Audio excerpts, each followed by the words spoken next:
திராவிட மாடலால் இந்த திருப்பூர் அடைஞ்சிருக்கக்கூடிய மாற்றத்தையும் வளர்ச்சியையும் நீங்கள் எல்லாம் கண்கூடாக பார்க்குறீங்க. அதில் சிலவற்றை மட்டும் ஹைலைட்ஸாக சொல்லணும்னா, நொய்யலாறு மேம்பாட்டுக்கான பணி, பரம்பிக்குளம் ஆழியாறு பாசன திட்ட கால்வாய் தூர்வார 10 கோடி ரூபாய் ஒதுக்கீடு,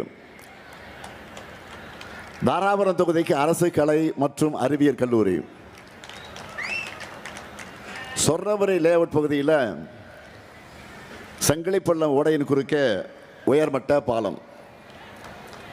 தந்தை பெரியார் நகர் பக்கத்தில் ஜம்மனை ஓடையின் குறுக்கே உயர்மட்ட பாலம், கீழக்கோவில் வழி பகுதியில் பேருந்து நிலையம், பில்லூர் நீர்த்தேக்கத்தை ஆதாரமாக கொண்ட குடிநீர் மேம்பாட்டு திட்டம், காங்கேயம் அரசு மருத்துவமனையில் புதிய கட்டடம், தாராபுரம் அரசு மருத்துவமனையில் கூடுதல் கட்டடம், வேளம்பாளையத்தில் அரசு மருத்துவமனையில் புதிய கட்டடம், உடுமலைப்பேட்டையில் விடுதலை போராட்ட வீரர் தளி பாளையக்காரர் மலையாண்டி வேங்கடபதி எத்தலப்ப நாயக்கர் அவர்களுக்கு திருவுருவச்சிலை மற்றும் அரங்கம், சிவன்மலை மற்றும் நஞ்சிமால் பாளையத்தில் சிறு விளையாட்டு அரங்கம், 5 சிறிய அளவிலான ஜவுளி பூங்காக்கள்,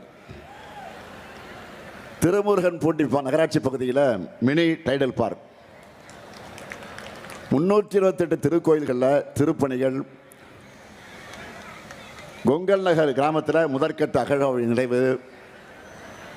புஞ்சை ஊத்துக்குழி கிராமத்தில் இருக்கிற நந்தவன கிணறு பாதுகாக்கப்பட்ட தொல்லியல் சின்னமாக அறிவிக்கப்பட்டிருக்கு.